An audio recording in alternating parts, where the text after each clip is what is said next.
Okay, so today I'll be talking about high mass stars. This is the second part of the types of stars videos that I did. The first one was covering low mass stars. So this one will cover high mass stars, the second category of stars. Okay, so one may ask, is there really a difference between low mass stars and high mass stars?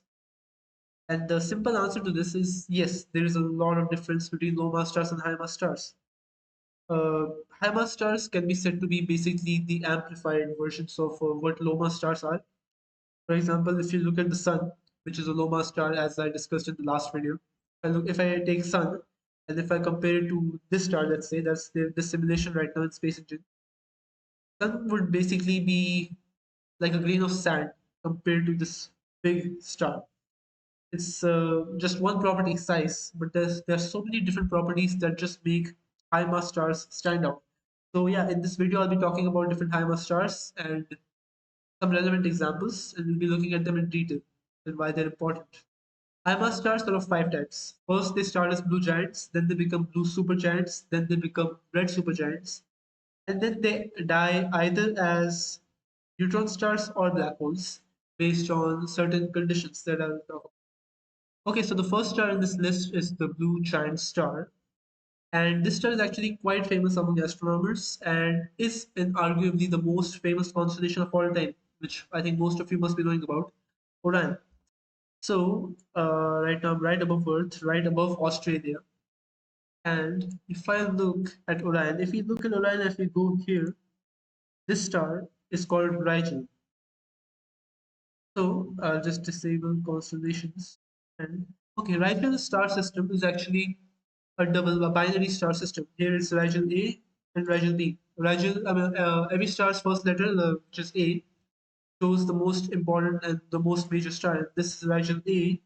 It's blue giant. If we compare its properties with the sun's, you see a lot of difference. Temperature of 11,200 kelvins. It's more than twice the temperature of the sun. So very, very hot. Its mass is 21 solar masses, which basically means it is 21 times the mass of the sun. And yeah, Rigel is a very bizarre star because it burns very at a very fast rate. It's ejetting a lot of matter, which shows that it's actually at the end of its life cycle. It's almost nearing the end of its life cycle, and it will go on to be the next type of HIMARS star, which I'll be talking about. So, yeah, its luminosity is 120 times the luminosity of the sun, which basically means if it was placed at the center of the solar system, there would easily be no life. Like, look at the temperature, look at the luminosity. It's just too much for life to bear. And if you look at its radius also, its radius is at least 50 times the radius of the sun. So it will cover a large area. Its sphere of influence will be just too much if it was placed at the center of the solar system. That's why, if you look at these stars, if I try to browse planetary system, you will not see in this star system any other exoplanet, any other planet, because it's just very hard for planets to form over time under such harsh conditions. Yeah, this is Rigel A, and now we're looking at blue supergiants. So the next star is called Betelgeuse. This is a red supergiant star, and it's actually my favorite star because of its amazing properties. And also one cool fact, which I'll talk about very, very soon. So first, let's look at the temperature. Temperature is actually shockingly much lower than the sun's temperature now. It's about half the temperature of the sun.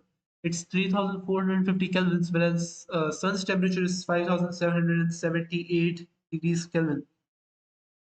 And if you look at its diameter, though, its diameter is 485 times the diameter of the sun, which basically means sun is so small compared to it. In fact, if we put it at the center of the solar system, we will actually be swallowed by Betelgeuse. It will be so big that it'll actually swallow Jupiter, and Saturn will be the new Mercury, which is actually insane. Like such a big star, it's so big that even our brains could not process how big the star would actually look like. In fact, now if I go here, you can see how it actually looks inside of it. Like if some of the light was taken away from it, that's how it looks so burnt out. Even though its temperature is lower, its properties remain quite significant. And actually, if you look at the luminosity is shown to be 9,446 units, which is basically so much worse than the sun. Like even Neptune and Uranus would be affected greatly by its luminosity and its sphere of influence. And yeah, if we what one cool fact about Betelgeuse, which is what makes me like it so much, is that actually among scientists, among astronomers, it's the most famous candidate for going supernova. Whenever they talk about a star which is really like their favorite for going supernova, they always talk about Betelgeuse because it's so late, so old in its life cycle that it will burst anytime. And when it does go supernova, it'll be so bright that it'll be two times brighter than the moon itself. So at night time, you'll see this bright band of colors, which will be the supernova of Betelgeuse. So yeah, that's Betelgeuse. Okay, so next up is neutron stars. And this neutron star is known as Crab pulsar, also known as PSR B0531 plus 21.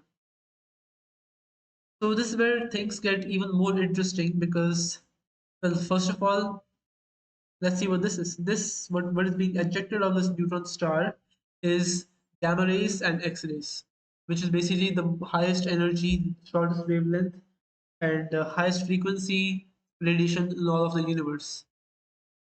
So this was, things are starting to get bizarre over here. Now, if we go closer to the neutron star, I've set the speed at one normal speed. The speed is 1 second per second, and we can see that the star is actually rotating, seems to rotate super fast. Let me just pause it for a second. And what is actually happening is it's actually rotating at 80 times per second. It's rotating around itself 80 times per second. For context, Earth rotates around its axis once in 24 hours in 1 day. A neutron star, in 1 second, rotates around its axis 80 times.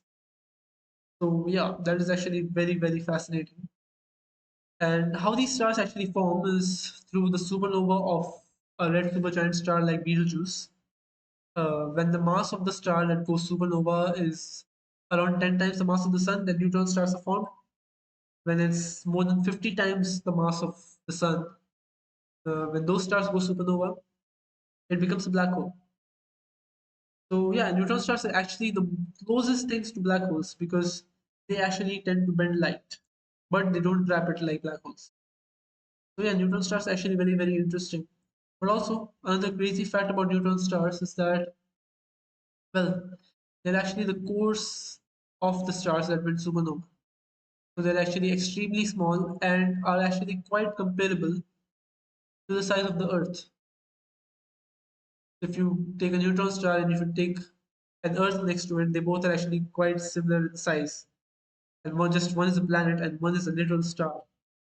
At the same time, imagine Earth being 1 million degrees Celsius, because that's the temperature of neutron stars. Seems so bizarre. So small yet so hot. So yeah, that's neutron stars. Now next up is the black hole at the center of our galaxy. Sagittarius A is the example, and well, if you look at its origin, you can see there's a star cluster around it. And if I enable orbits, wow, that's how messed up it looks. Let me just increase the speed for context. That's how they're going around the black hole. This is the center black hole over here, and the stars orbit so close to it. In fact, all these stars over here, that's in this one, S31, these are all real stars.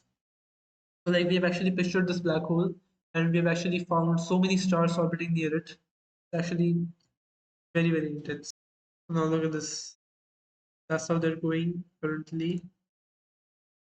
So many stars. That's just insane. And yeah, look at this. Here's some more information about like all these stars over here. Yeah, so many of them. Now, if you look at the universe, this is the universe. We go in, we go in, we go in, we go in, we go in, we go in. Our galaxy, and here comes the cluster of stars orbiting Sagittarius A super fast. This is the whole map that is actually being mapped by astronomers. And yeah, that's actually very intriguing.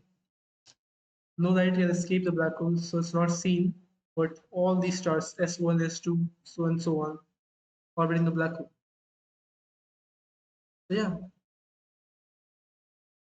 if I try to go inside the black hole,